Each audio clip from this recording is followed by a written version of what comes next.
to the here and now, where I had a global UX design studio for L&T. And it's beautiful because we get to work on design thinking assignments for global Fortune 500 companies, whether it's in transportation, whether it's in industrial products, healthcare, media, all of that. So yeah, that's a little short introduction of myself. Thank you so much, Akshay, for that.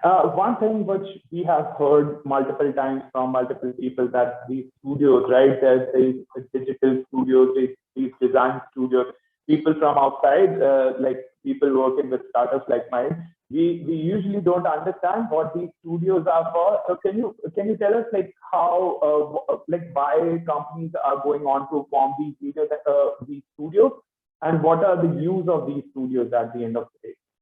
So I think this applies especially with technology companies, right? That earlier on, what people used to do is they used to do a lot of the back-end technology work.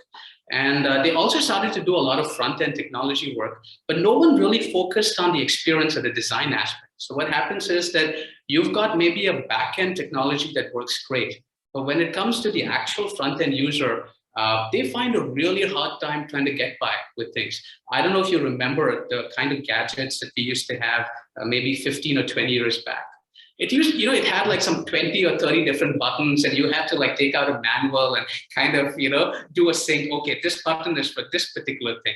It was very cumbersome. But I think that as customer expectations have evolved over time, nobody wants a manual anymore. Everybody just wants to open a particular application and to be able to use it without any help. And so I think that's where Design Studio really comes in, where you're trying to simplify or create simplicity out of complexity, if I could say that. And also, I think I've been to one, when I was working with Deloitte, I've been to a design studio in Dubai, and there the idea was mostly to help customers to actually experience what they are building, and mostly they have these huge screens where they show that this is how the experience looks like, and they have all these immersive apps and all the new age tech. So I think on those lines, right?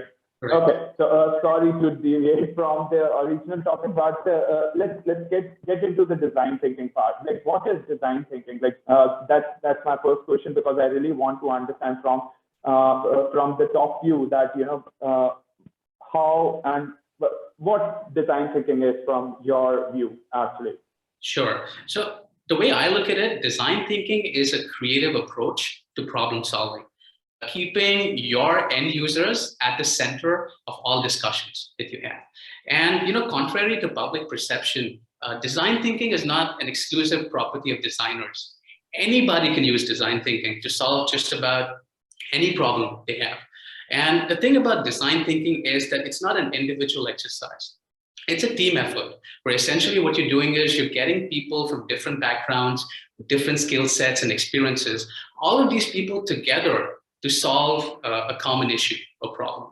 And so the process is simple. The first step of any design thinking initiative is to accurately define what the problem is. Because many times what happens is that people have preconceived notions of what the problem is. Oh, I have 20 years of experience in this industry. I know that the problems are A, B, and C. Or you know what, I've spoken to one customer. Oh, I know I have 10 million customers, but I spoke to this one guy, and I think those are the problems that everybody faces. Those are the typical ways that people generally think.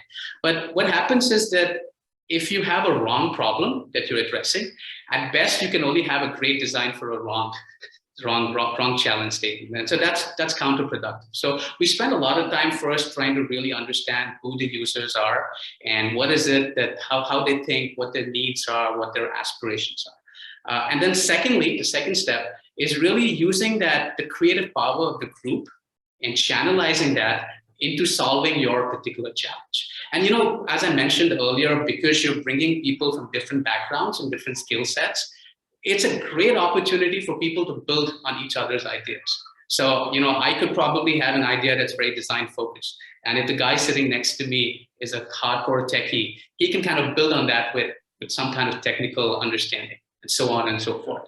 And so once those ideas are done, then you quickly prototype it. And then lastly, you test it out with your end users and understand how they think and what the feedback is like. And design thinking is not a one-off exercise. It's an iterative process. So what you do is you come up with ideas, you create something, you test it, you understand what the users are doing, and then you go back to the drawing board and evolve it.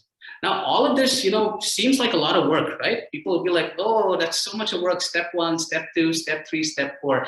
But I think that you're actually, in the larger scheme of things, saving a lot of time. There's so many instances I've seen where companies spend millions of dollars and months building a product. And once the product is released, they realize it doesn't make sense to their end users. And so they've got to go back and reverse engineer everything, and it's a mess. So I think that's where the whole concept of design thinking really began. Right, and I've also heard and have read, and I also try to, being a product manager myself, I try to use first principle thinking a lot. Like I try to give it a shot whenever I'm thinking about a particular process or a new feature to be added on. I try to think that is it really worth it to look that way, because users can tell us some story as per their perspective. How much of that type of mental model or thought process a person or a product manager or whoever is working on that project should keep in mind while approaching a new feature, according to you? You mean like their own mental model? Is that what you're talking about? Yeah. So, like while we are thinking about going on to think about design thinking, right? Like my thought process is, let's say, okay, these are the steps. We have to take user interviews. We have to understand their views. Then we may have to do some kind of a research and get an understanding of the process better. Maybe talk to SMEs and stuff. But before we, once the user interviews are done, can we also try to look at it from a perspective, okay, I think this point user might have missed on, shall we influence that kind of a thing in the next user interviews and tell the users, okay, can this angle be looked at? So I'm talking about that kind of perspective. Absolutely, yeah. Absolutely. So I think that the two kinds of improvements that we make into products. One is incremental improvements, which you can do using all the data that you have. You read your service support tickets, you talk to customers, you observe them, you're able to make those incremental improvements. But I think anything that's breakthrough innovation, like you just mentioned, will come through instincts and guts, because many times customers don't know what they want, right? So I think it's important for a product manager to be able to trust their instincts, trust their gut. But that's where design thinking comes in, because you have an idea that obviously you're not sure if it's going to work, but you quickly create a prototype, you test it out with end users, and if it doesn't make sense to them, you're able to evolve and adapt that very quickly. And so that's the magic of the design thinking process. Yeah, Akshay, there is another problem which I have seen, right? Like we know of these processes, we know of these mental models, but usually when it's time to actually implement these things, we totally forget when we go on to decide things and, say, yes, this is the right approach. We have been there, like what you were saying, right? Like I have been there in the industry for 15 years, 20 years, and then you just hear that off, and being a young member in the team, you go on to, okay, he has said that, he might be true, and you just follow that path on. How can we influence those stakeholders by telling them, okay, I think we should go on to with this approach, and of course, there has to be a process which has to be kept. So how do you evangelize your clients about that? Like this is the process that you should follow, and how do you go about that? So I'm just trying to understand that how to enforce that model or the thought process within the companies, and how do you approach that particular thing? Correct. So I think that before we get into that, I think it's good to understand what design thinking is good for and what it's not meant for. Right. So design thinking, right? So I think design thinking is great because it gives you a fresh perspective to any strategic issue that you have in your company that involves different stakeholders and interdepartmental people, right? And it gives you a firsthand view of how your end users are thinking and reacting to your ideas and solutions and concepts. Now, what you just alluded to was the fact that many times you have different people with very strong opinions, and how do you kind of get them all aligned? So what happens in the design thinking typically is that since you're getting everybody together into a common forum, you kind of avoid those lengthy reviews and discussions because everybody is together in one forum. right? And then the second thing is you're actively collaborating with them. So see, in a design thinking session, you're not saying no to any idea. Every idea is welcome. Every idea is great, and it's given that respect. And so holistically, when you finally end up with what you want to do, everybody has their skin in the game. They all have some kind of ownership to it, right? And that's the great thing about bringing all of these people together, because it drives alignment in a complex organization. And I think the way that you convince people is two things. One is you tell them that, look, for every single thing that we're going to do, we're going to have a measure of success. So this is an idea I have. I have no idea whether it's going to work or not, but we're not going to sink millions and millions of dollars into it. We're simply going to do a very quick prototype. We'll test it out. And for me, the measure of success to validate if this is working or not is metric 1, metric 2, and metric 3. Now, if we see some movement in those metrics and it's a positive thing, we can go on and develop this further. But if it doesn't, we're willing to kind of scrap it. So I think trying to reinforce that culture of learning fast and failing fast is the key to design thinking. And right. Yeah. No, go ahead. Complete your thought. Yeah. And I think that just to also say that, when it comes specifically to what design thinking is not useful for, I think that people want to avoid design thinking if they're trying to solve a very tactical issue. Many times I see, people say, oh, this color doesn't seem to make sense. Do you think we can all huddle together and discuss? No, that's something that you can do on yourself, by yourself. You don't need to bring everybody to it, right? And then many times you see people saying, I just want ideas of how we can make our product better. Do you think we can have a design thinking session for it? And I say, okay, but what kind of ideas? No, just ideas, innovation.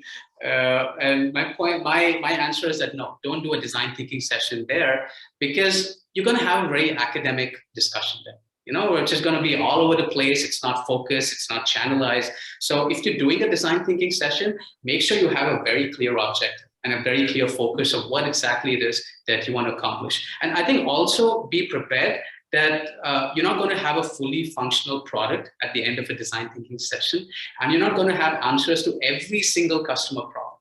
Right? Where people say, oh, what about this particular problem that this customer had 5 years back with this particular situation? It's supposed to give you direction. And once you have a direction and everybody's broadly aligned, then people can work in their focus groups and get into details. Akshay, I think we need to deep dive on this and get more clarity. Right. Let's pick up a real world use case and maybe a case study which you have in mind. And let's try to solve that, and let's bring all of this perspective while doing that. Sure. That an organization has picked this particular use case, and this is what the approach should be. So I think that would be the best thing to understand all of this. Sure. So let me share my screen very quickly. So just let me know if you're able to see my screen. Yeah, we can. Okay, great. And so the example that I want to show all of you today is something to do with medical insurance. And let me start off by saying that I don't really have any first-hand knowledge about this industry. I've never worked in medical insurance. I've never done any research. So some of the pointers that I put may not be true. And so don't get bogged down too much into the details, but I think it's more. Don't worry, I have a bit of experience, but I'm of health, so I'll try to jump into if there is anything. Yeah. Okay, great. So like I told you, initially, if stakeholders come to you, they come to you with a challenge statement like this, that, we've got a medical insurance application, but the engagements are kind of low. So how do we improve traction? How do we improve conversion rates? But the problem with a challenge statement like this is that it's not very clear.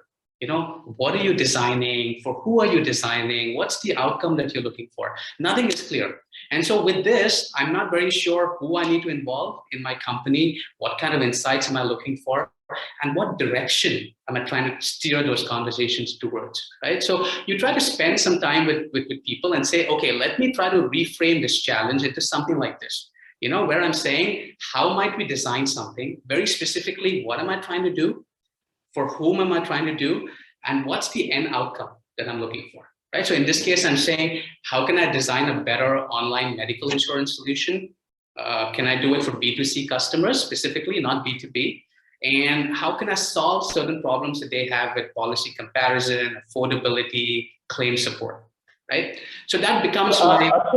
On this part, when we are expanding the use case and trying to make sure that we are on point of what we are going to solve for, so what kind of and what do you involve the front-end team more or the subject matter experts to understand that, okay, how do we define the problem in a larger scope or in a better way to actually go on to solve it? See, I think it's a group effort, but typically it comes from the executive intent.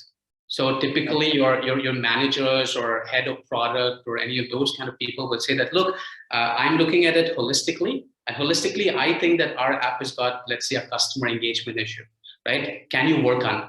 And then you go one level deeper to different departments and you see that, okay, I think the problem is more with the B2C segment. I think the problem is more with, broadly speaking, policy comparison, affordability. And so this is what we want to focus on. Of course, there might be other issues as well, but for now, this is what we want to focus on. So that would be an agreement that you would have with different people. And then you try to bring people who could be a part of that solution per se, right? So once this design challenge is really framed, right, and you know what you're looking for, what we try to do is to study who your users are, right, in a B2C segment per se. And so there are 4 types of users. Of course, they can be even more, but I've just tried to keep it simple. Now, lead users are people who use this particular application as a way of life.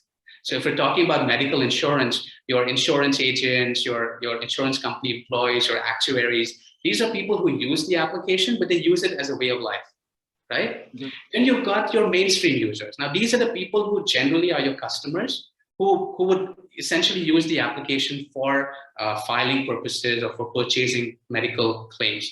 So this will be working professionals, it could be farmers, it could be the elderly people, it could be children through their parents, right? Because they're also using that particular app. Correct. Yeah.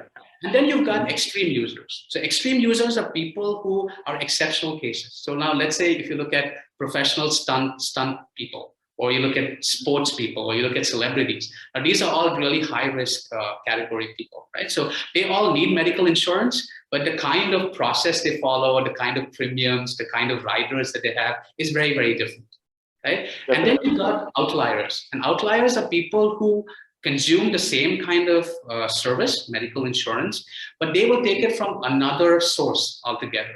So let's say if you're employed in a company, you get corporate medical insurance. So there's really no need for you to go to another application and purchase an additional medical insurance. Or if you look at people below the poverty line, the government is providing some kind of scheme to them anyway, right? So there's no need for them to necessarily go to an application. So the purpose of this entire user map is to further understand who is it that I'm trying to design for, right? So see, my lead users, for example, are people who are going to use my application anyway, because it's a way of life for them. My outliers, they're probably not going to use it anytime soon.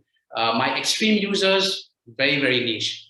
My mainstream users, the biggest chunk. So do I want to focus on that, right? And in some cases, people focus on extreme users as well. But I think it's good to holistically understand who your users are. So I think once we do this, then we also try to understand what the stakeholder map is. And stakeholder map is really saying that, look, when a customer really tries to buy a particular product, there are lots of considerations and environmental factors around that purchasing, process that influence it. And so there are 3 categories. One is super essential, like super, super critical, factor that influences it.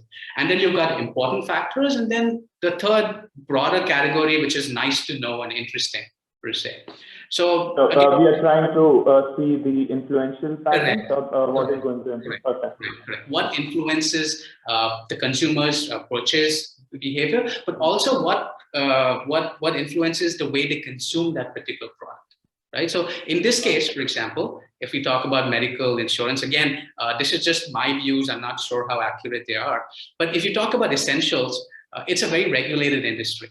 right? So government regulations become super critical when you're creating any medical insurance product. If tomorrow the regulations completely change and how you can sell medical insurance and how claims can be processed, then everything in your experience has to change, right? Premiums are obviously very important because everybody looks at price, right? The claim process, again, becomes very critical because you don't want to spend months following up with the insurance company to get your money back. People, of course, when they buy insurance, don't buy it for one person alone. They buy it for an entire family, or at least for a couple, right? So then attractive family plans also kind of become an important consideration. What kind of cashless hospitalization schemes are there? Because it's much easier if you can cashlessly claim expenses versus putting in your money and then waiting for a long time for it to be reimbursed, right? So there are all of these different super critical considerations that someone would have if they're going to. Definitely. Like how easy it is to buy the whole policy, because that's another important thing. Then it's a quick click and buy. How lengthy the application process is. All of those will become as crucial factors in this particular case. Understood. Yes. Correct. And so then you have A, B, C is the A correct, are the most correct. essential ones. So A, B, C, as you can see, is like A is like super essential, B is the important, and C is interesting, right? So if you look at B, for example, there are also very important considerations, but perhaps not as important as the ones under A, right? So example, things like co-payment. If I'm claiming a particular expense, how much payment do I also have to put in along with the medical insurance company, right? What kind of network hospitals do they have? Do they cover maternity expenses? Are they able to renew the medical insurance after I turn 60, for example, right? What kind of offers do I get? What's the waiting period? So those kind of things come under your important category. And then there's the broader category, the C category, which is not necessarily super critical, but there are also interesting things to consider. No claim bonus, pre and post hospitalization things. So these are not deal breakers, but they're also very interesting to look at. So what happens is that when you do a detailed stakeholder map for any particular product, you're able to see all of these different linkages between different factors, right? So that gives you a better sense of what you're designing for and who you're designing for, right? So Akshay, question there. So once this is decided and once we have our user base decided, because now that we are doing the important features kind of a thing, so once our user base is decided, that's when we go ahead and check, or we do a stakeholder mapping or the important feature mapping first. After the users are identified internally, and then we go on and ask our users, okay, what are you, maybe the people who are using our app already, or maybe our target audience that, just have a look at this app and journey. What do you think is important for you? So when does that step come in? So just trying to understand. So I think this can be done in either case. I don't think there's any right and wrong answer to it. Now, if it's an existing application, like in this case, I think we're talking about an existing application, you will already have a very good sense of what the entire environment is like, right? So you're not trying to create anything from scratch. So you can already talk about who your users are and what your stakeholders are before you get into detailed user research. But let's say if it's a new product that's not being tested in the market, then of course everything begins with user research, and after that you kind of put all the other pieces together, right? So we can kind of like tweak it depending on what we're doing, right?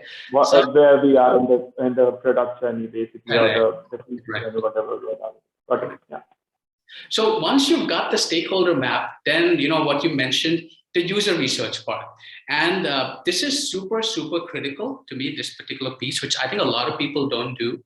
And the reason it's super critical is that if you miss out on this particular step, then the conversations you're going to have in your design thinking workshop are going to be things like, you know what, I don't like this particular feature. I don't think this makes sense. I don't think that. I don't think this. I don't think this. But you want to steer those conversations from I don't think to the user doesn't feel, or this doesn't make sense to the user, right? And how do you do that? You do that either using generative user research, which is actually observing people, actually talking to them, getting surveys done, or doing evaluative research, which is essentially saying that I have so much of data already, right? Because it's an existing application, I already have usage data on how people have been using the product. I have service support ticket data. I have blogs, I have forums. So can I use that kind of information and put that together for my design thinking session? Right. So again, while I've only put about 4 fictitious statements out here, if you do a user research, you will have multiple statements, right? The was good, but when I spoke to helpline, they were not very helpful. The salesperson told me that I can cover this, but it's actually not covered. I'm becoming a senior citizen. Can my insurance policy still continue? There'll be all kinds of things that show up, right? And based on that, you'll be able to quickly say that overall, what are the pains that your customers have, right? Which could be that maybe the claim processing time is too long, or claims get rejected, or the user experience is really bad on the application, or certain good points as well, right? That, look, I'm very happy with no claim bonus. I'm very happy with your family plans. I'm very happy with your hospital coverage network, those kind of things, right? So it's good for you to holistically, yeah. Yeah, actually, I have a question there. So let's say we are gathering this whole information, right? The feedback from the users. Now, and of course, there's no timeline, and it depends on how urgent the feature is, how early we want to roll it out, and all of those things. But the question which I have in my mind is that customer feedback loop, right? Like how, and I think it's a big deviation from what we're talking about, but it's important because this kind of feedback should keep coming in over the life cycle of the product, and that's important whenever you are building, right? So whenever I'm thinking that yes, whenever I'm thinking about building a feature, I'm always thinking that okay, somehow if I'm able to listen to the customer voice, it's the best way to go forward and know that these are the challenges, right? So how companies can make sure of that? Anything quick around that from your side? So I think that the way to do this is through A/B testing. It's a great way to do it. So you constantly come up with new ideas, you create quick A/B prototypes, you push it out to limited customers, and you see how they respond to it. Right? That's the best way, because then you're actually getting live data in terms of how they're using the product and how they've reacted to it. Right? So that's the best way to do it. So basically, understand the pain points from maybe getting the rating or NPS score, whatever you are tracking as an ROI, and then understanding where the dropouts are actually happening, and then maybe roll out a couple of changes around the feature and see how the customers are behaving around that. Correct. Correct. And like we said, periodically talk to them as well, right? So one aspect is backend data, which is your product data, your service support tickets. And one is actually going in front of them, talking to them, and also observing them, right? Because, it's very different if you get your customers to a room and say, hey, how do you find my medical insurance application, versus you're actually in a medical emergency and they're using your application. They're very, very different. So, yeah, definitely. And I think being in a hospital and looking at how the claims are being made, maybe just going through that whole pain and what they're feeling when they're actually raising the claim, and what difficulties there. Maybe you are asking them to upload a bunch of documents as the initial stage, which can be taken later, and that's becoming a pain point right then and there, and that is actually bringing the NPS score down. So maybe get that process afterwards and get the essential things immediately, maybe cashless claim, get the claim done, match with the policy number, make sure that the KYC is, do the basic KYC so that there is no fraud, and then go on to take the rest of the documents directly from the hospital, maybe if that is convenient, and make the customer's life easy. Because insurance, again, that's why we take the insurance. We should not have any headache when we actually require the policy or the company which we have taken the policy from. Okay. Great. Sorry to hijack. Just in the flow. Yeah. So I think once this user research is done, a good idea is to now get into personas. And what I have seen a lot of people do is that they initially identify the personas and then they do the user research. which to me is not a great thing, because it's only after you've done your user research can you categorize your users into different types. See, what's a persona? A persona is typically a user type, a bunch of users who probably act in a similar fashion, who have similar buying patterns, similar buying behaviors, who have similar needs and aspirations. But you can only find that if you've done user research. Because if you're creating personas before user research, that's your assumption. It's your assumption that, let's say, this particular category of people think in this manner, or that particular category think in another manner. But when you actually do research, you'll be surprised that a lot of these preconceived notions that we have are actually not true, right? Mm-hmm. So you're using that research and then coming up with an actual persona, right? And saying, so like I said out here, my persona is maybe senior citizens, right? So I've taken a fictitious couple name. What's their age, where do they live, what's their location like, and a little bit about them. That, okay, they're living in a big city, they've got a son, but he's in another town. They love spending time with their grandkids, they have an active social circle, but then there are also a few things like blood pressure and diabetes. So they've got a few complications. So that's a typical kind of user profile that we would have. So again, what are the goals that these people have? If you look at senior citizens, they want to stay healthy, they want to be financially stable, they want to have a good social life, they want to be close to their kids, right? So that's overall what their goals are. But specifically, in order to meet those goals, what do they need from an insurance application standpoint? So from an insurance application standpoint, they probably need some help with online transactions because they're not completely comfortable with them. They probably are still more comfortable calling, so they need a helpline number of sorts, right? They probably need some kind of home care so that they don't have to go to a hospital every single time. And they'll need some help running around for claiming expenses, so that they're not going to an office 10 times to submit documents and claim them and so on and so forth. So those are the needs that they have, which you can then kind of bucket into what are the motivation factors that this persona group will have. They need online experiences, but they need them to be really simple, right? No complication, very simple online experiences. But they also need options for offline assistance. They need some kind of on-the-ground support, whether that's home care, whether that's any other kind of help for medical emergencies. And they also need some kind of cashless scheme so that they're not digging into their savings every time they have a medical situation. Right? So once you've gotten this, you're starting to get a better appreciation of your personas, of who your end users like and what they think and what they need. Right? So then what we do is we try to take this even one step ahead, where we say that, okay, look, I've spoken to a lot of people in this category, and what I'm going to do is that I'm going to cluster the different conversations that I have into themes or buckets, because there's so many pointers that would have come out, right, in the conversations. Okay. So what I'm doing out here with affinity clustering is I'm saying that, look, based on my conversations, there are 4 or 5 major themes that showed up. One could be policy type, which is a very important consideration for senior citizens. Second is claim processing, which is very important for them.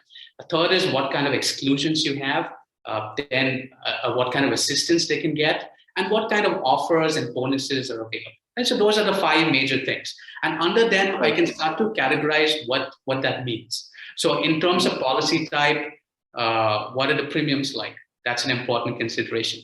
How easy is it to search for them online, and how easy is it to pay for it, right? How can I renew it seamlessly, without any complications? What kind of network hospitals cover it? So I don't have to travel 20 kilometers to a hospital that actually recognizes this particular insurance policy, right? Same thing with claim processing, cashless. Or co-payment. How much do I need to pay as co-payment when I file for a claim? What would the processing time be? Is online the only method to claim, or is there an option to do it with phone or paper-based or any of that stuff, right? Exclusions, very important for a senior citizen. I have pre-existing illnesses. What is covered? What's not covered? What's the waiting period going to be? Meaning that once I've signed up for a policy, for how long do I have to wait before I can start to claim, for expenses? Will there be dental coverage? Very important for these guys, right? Will there be eye-related exclusions in them? Because they all need some kind of cataract surgeries and LASIK surgeries and whatnot. Assistance. Will there be a helpline number? Will there be home care? Can there be pick up and drop? Right? What kind of offers will I have? Will there be preventive checkups? Will there be no claim bonuses? Will there be discounts? Will there be tax benefits?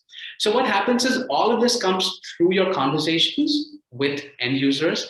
And once you've done this, you actually have a very good appreciation of how they think, right? So you've got lots of data and you started to put all of these things together. Right. So, Akshay, can we connect from the beginning, like till now, what the story has been built up from your point of view? Sure. So if you connect from the beginning, what we did was we initially had a very high level challenge statement, which we weren't very clear what it was. And then we kind of distilled it into something very specific. What are we trying to do? For whom are we trying to do? And what's the outcome that we're looking for? And then we studied the different kind of users that we had, right? And then we also went a little deeper and identified who the stakeholders are, in addition to the users. What's the environment? So this is basically from the internal stakeholders. What's the feedback? No, this is your environment. This is external stakeholders. This is everything you do in design thinking is to do with the end user. So anything I'm doing with stakeholder is your end user. Then we did a little bit of user research, right? Which we then distilled into what's the typical kind of user type that I can distill this into: senior citizens, rural farmers, so on and so forth, right? And then basically connecting the users which we had identified to user types, which is required, and then bifurcating that according to their needs. Correct. And then after the needs are identified, we are clustering them as per a particular big bucket. That is what the requirements look like. Correct. And then one other major thing that we like to do is to do a user journey map, right? And you can do user journey maps for various kind of situations. So in the case of senior citizens, you can do it if they have a sudden illness, unannounced. How would it go through? Or, if they're trying to purchase for an online insurance policy, what would that process look like? Right? And you're trying to get into as much detail as you can, because this is the place where you can specifically identify what are the problems that your end user has specifically. So take this example, right? I'm a senior citizen and I wake up one day and I wake up with back pain. So what do? I don't know what to do. So I call up my family doctor, typical. Right? And the family doctor asked me a few questions and he says, why don't you get it checked by a chiropractor? He'll be able to help you.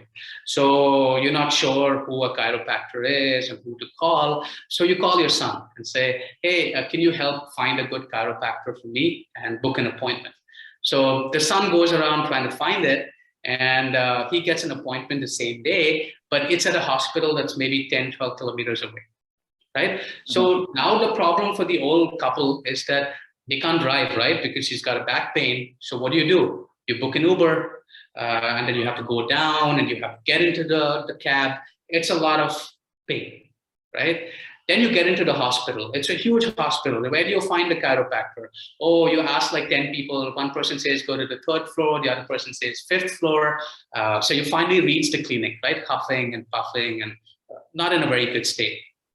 So now the doctor kind of assesses you and he wants you to take multiple tests. So you're running around different floors in the hospital building to get different tests. It could be an MRI, it could be this, it could be that, right? Now the problem is that these tests are taking a lot of time as well. So you've skipped your lunch, you've got diabetes, so your blood sugar levels are low. So it's not a good experience for you at all, right? So at the end of it, the doctor says, okay, you still need to come thrice a week for physiotherapy. That's what's going to make you feel better, right? So now the old couple are thinking, okay, but is this covered by my insurance policy? I'm not sure. Let me ask my son, right? Because I don't know if it is, right? Then you go back home. The person is not able to walk. He's not able to use the toilet by himself. Let's say there's no house help. So the wife is doing everything for the husband. That's a lot of work, a lot of strain, right? Then maybe you wake up at night all of a sudden and you've got heightened pain. What do? You can't call the doctor because he's not on call. You just have to suffer through it until morning, right? Until the next day. And then you travel to the hospital again. Again, you're going in an Uber. It's a painful experience, and your expenses are adding up as well. And you don't know, how much more it's going to cost. So you see, like when you do something like this, you specifically understand for every situation what your end user is actually going through, right? So it's very, very revealing in that sense. And through that, you can actually now, qualify what the pains are. So what were the pains? He got an unannounced illness, right? He didn't know that he would get it. He didn't know who to reach out to for help. There was no facility to drop him to the hospital, which is painful.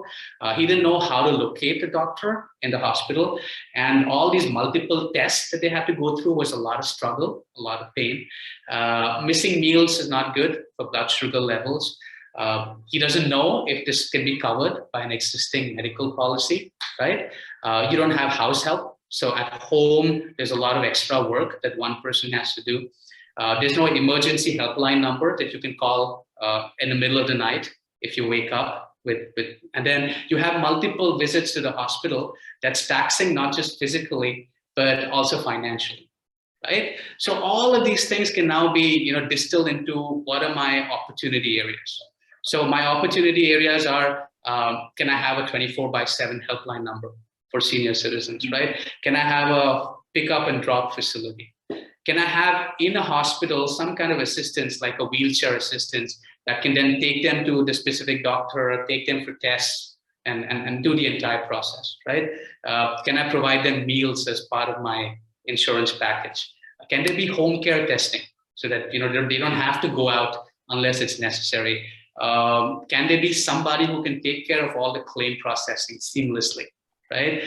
Can there be options for short-term certified caretakers? So you've got a back pain, there's a lot of extra work at home. For short-term, can the insurance company provide some kind of a caretaker at a nominal cost, right? And then how do I cover outpatient expenses and post-hospitalization expenses so that, I'm not too worried about how much I'm going to spend. So all of these things come through, group work, a lot of deliberation, a lot of discussion. So now what's happened is that you've finally understood what your customer where my opportunities lie, right? And what the opportunities. And you can do this for multiple things. You can do it for the online purchase journey, for example, right? You can do it for claim processing, part 3. And so now what you have is that I have a very specific value proposition statement where I'm saying now, as you can see, how can I design a custom policy for senior citizens? So, I'm that focused. It's a custom healthcare policy for senior citizen that will include things like 24/7 helpline, home care assistance, hospital visit assistance, claim processing, and so on, right? So now that how about assigning an agent to do all of that, like from understanding the insurance and helping them with the whole process, taking them to the absolutely. So all of that will now come into your ideation session, right? So what I've done in this part so far is that we've specifically identified what the challenge statement is, and we've got a better appreciation of who our end user is. And what we've said is that this is what we need to design for, right? So this is what we need to design for, this value proposition. So now what we're going to do is that we get into the ideation session where, you've got maybe 5 or 6 people in your initiative, in your program. You ask everybody to come up with 3 ideas. So like you said, one idea can be an insurance person who looks at everything end to end. There'll be other ideas as well. Now, the beauty out here is that the 3 ideas that you have will then be passed around to every other member in your group. You get what I mean? So your 3 ideas go to person 2, then they go to person 3, person 4, person 5. And similarly, the person 2's idea goes to everybody else. So what we're doing is building on each person's ideas, right? So let's say your idea was only the agent, but maybe the techie person will add something else. And maybe the design guy will add something else. So holistically, you've got a much better and improved idea. at the end of the entire exercise, right? And so now what you do is that now that you've got so many different ideas, you can rank them. So, everybody gets to rank these ideas based on how practical and feasible they are, based on how viable they are, based on how desirable they are, right? And then you decide that, okay, out of maybe 100 ideas that came up, these 6 or 7 ideas are really good. I'm going to try and club them together, and this is my big idea sketch. My big idea that I really want to prototype for. DVS metrics. Huh? There's on the left as you go. There's a DVS matrix. Yes. Signifies, is there a full form to that? Desirable, viable, feasible. So these 3 bullets that you see: desirable, viable, feasible. That's viable and feasible metrics. Okay, got it. Yeah. Right. So then you come up with that big idea sketch where you're clubbing all your best ideas together and saying that, look, this is what we're going to go ahead with. Right. And so the great thing out here is that you appreciated the problems that your end user has, but you've also driven alignment across multiple stakeholders. So now when this big idea sketch shows up, everybody has ownership towards it because everybody has contributed to it in some way or another. Right. And so once you have this, then you can prototype it. You can test it out with your end users and understand from them that, what is it that I loved about this concept? What are the things that I feel can be improved, the end user? If they have any ideas of how it can be further enhanced, and also questions from them if something is not clear, right? They might ask you, what about this? What about that? So you take all of that feedback together, and then you kind of fine tune your concept. Right? And then sometimes what people also do is they do a very simple business school 101 business model, which is essentially you start from the right and say, okay, what's my customer segment? What are the channels that I'm going to sell this in? What are the kind of relationships that I'm going to form with customers? And what's my key proposition statement? Right? So once I have that identified, which is the right half of my business model, then I'll get into who are the people that I need for this, the key resources, what are the key activities that I need to have, and what are the key partnerships that I need to kind of put in, right? And then finally, the financials. What's this going to cost, and what are my revenue streams going to be like, right? So that's a holistic, 101 understanding of how design thinking happens. I think that was quite insightful for me. And the challenge which usually people face, and I have learned this with experience, that unless and until you are following these processes, right? And why processes are so important within organizations, that you have a step-by-step build-up.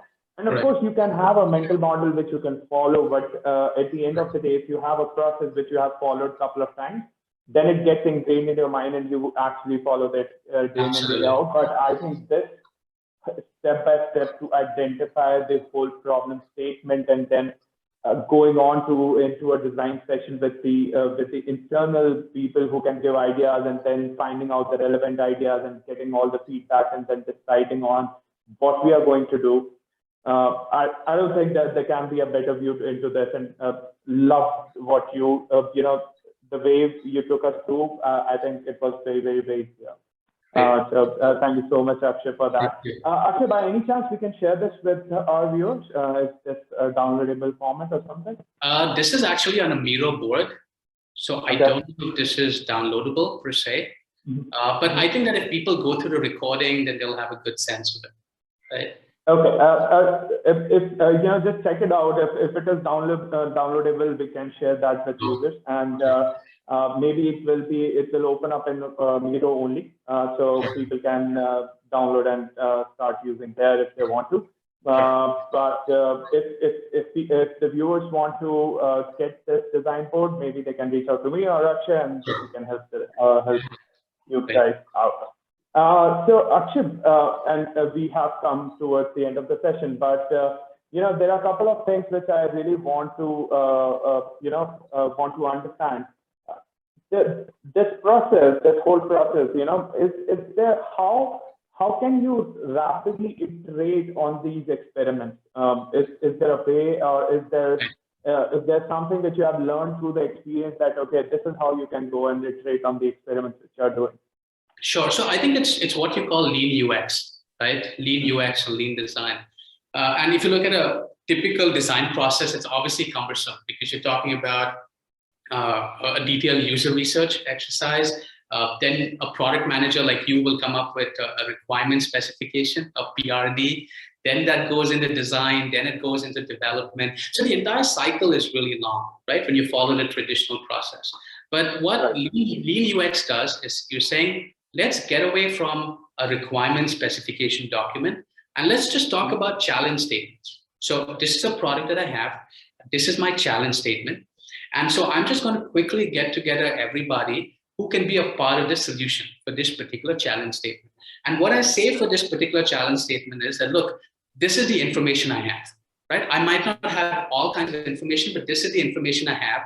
And based on the information I have, I'm going to make certain calculative assumptions, right? Nice. And the good thing out here is that I can make multiple calculative assumptions and convert them into design concepts. I don't have to leave any idea out. But the important thing, of course, is to define what my measure of success is going to be, to have evidence that my assumption is true. Right? Right? So I can say that, based on this data that I find about senior citizens, we can safely say that they have problems in A, B, C, D, E. But in order to make sure that that assumption is true, when I put out a prototype or a concept and show it to them, then it should result in maybe a 5% increase in this, or a 10% increase in, let's say, engagement rates, whatever it happens to be. Right? So once you've defined what that measure of success is, then you just go about pushing it out to your end users, getting feedback from them, tracking your metrics. And if something looks promising, then you keep working on it. And if something doesn't look promising, then you can kind of let it go. Right? So what happens is you're not obligated then to do an extensive user research exercise every single time. You just say that, look, this is the information I have, and this is what I'm going to work with. Mm-hmm. Got it. Akshay, another quick question which I have is what kind of tool set, and I'm not sure how many, but what kind of tools you use day in and day out to make sure this process which you follow in design thinking is smooth and you don't have to do this pretty manually or bringing in Excel and all of those kind of stuff. So are there any set of tools which you use and which you will recommend to our viewers if they want to use in their journey? I mean, I think for different areas, you probably use different things, but I think it's also a question of what your larger teams are comfortable with. So for example, I use Miro a lot. I use them because people are comfortable with whiteboarding on Miro, for example. We use Figma a lot as well because people are comfortable coming up with sketches and concepts on Figma. Sometimes we use Balsamic as well because that's also great for general sketching and prototyping. But I think more than a specific tool, I think it's the process that's more important, right? How you're working together with people to create something. That's true. That makes sense, right? Because I think at the end of the day, tools can only help streamline it a bit, but that has to come up how your team is and how collaboratively they work, how to solve a problem, if they are supporting each other to at the end of the day to solve a problem. That's really, really important. That's why I think the greatest tool and the greatest something trait which a product manager as such has, I'm talking about product management a lot because I myself go into it day in and day out, but communication is something which is really, really crucial when you are doing these kind of exercises. And I think design thinking is the same kind of skill as we have gone through it. Because feedback is so important in this whole journey, even from the users, from internal stakeholders to actually come out with a top-notch solution. Now, Akshay, on this part, once you have the solution, right, how do we track the ROIs and what sort of a reporting mechanism do we use in terms of, are we actually were able to solve the problem out? And are we still facing the challenges? And maybe we can tweak this particular point out, and we can get the solution out. So, right. So I think, like we said, every program starts with what the measure of success needs to be. So you define what you're designing for. What would success look like for me, right? So taking our medical insurance application, for example, if the executive intent holistically is saying that, look, I want to create an application that's very fast, right? So then can I say that when my end users use this application, then my measure of success is that they should be able to file claims 10% faster on an average. Right. Or maybe if the executive intent is that I want to make an app that's very economical, then can I say that people using my design can quickly mix and match different riders, and then the average renewal premium comes down by maybe 20%. So that could be my measure of success, right? But of course, your work doesn't end once you've handed over to development. It only starts then, right? Because what happens is that you're now tracking if in real life, once your product is live, whether your measure of success is actually being met. And I think in my experience, in 100% of the cases, they're not met in the first instance. They never do, right? Sometimes they exceed your expectations, but most of the times they're not up there. So you need to kind of figure out and tinker with your design and get it closer to that measure of success.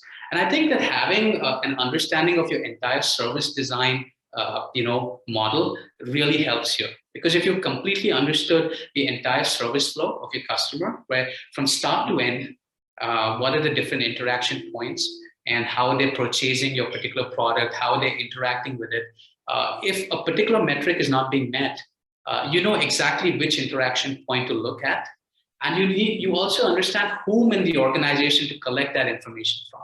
Because I think in big organizations especially, there's so many different departments that exist in silos that also the information is kind of scattered, right? But I think getting that information is key for a designer, because then you know exactly why something is not working. And then you kind of use that as a basis to say that, okay, this thing doesn't seem to be working. So can I try this particular concept instead? Right? And so you report that and you just keep evolving it. Yeah, that does make sense. And so moving on to a different point,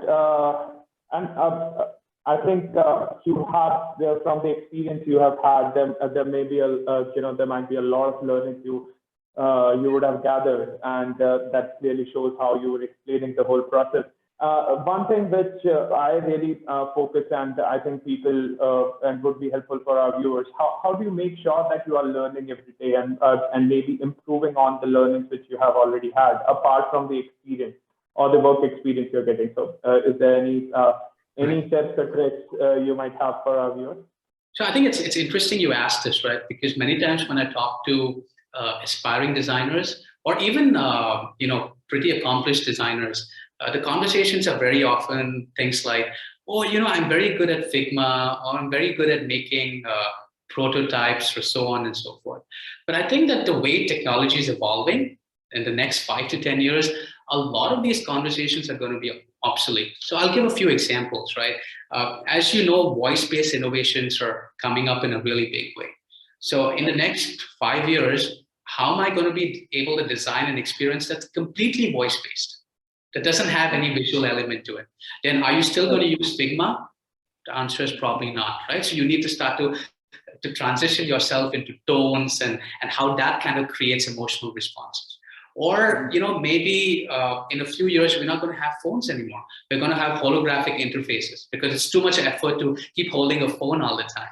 So if I'm not going to be able to swipe and click, what would my experience be like? Right? And there are these interesting tools these days with AI. And I think AI is probably going to have the largest impact on design.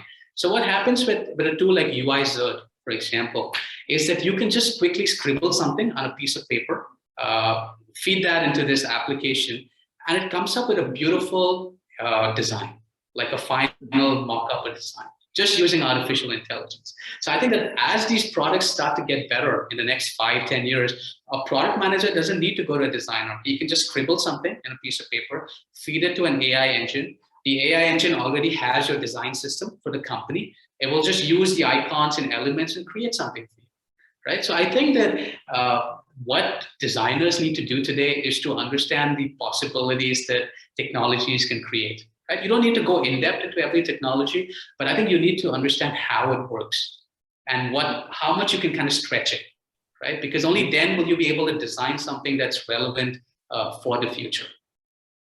Right, and I think and it's equally important for a designer or even an engineer who is working on the back end, maybe not the UI, to understand the business as such, right?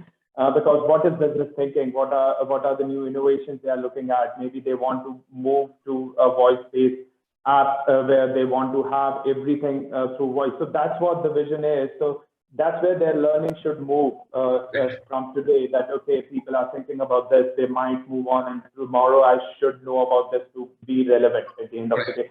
So Akshay, I'll just be very, very frank there. Like, that was actually the motive of mine to start this series, where actually I can bring in people who can, bring up these case studies to help people who don't understand business processes that much, and from the business processes, they can actually understand, okay, the businesses are facing these challenges, and maybe we can look at the solution in this particular way, so understanding the problem better.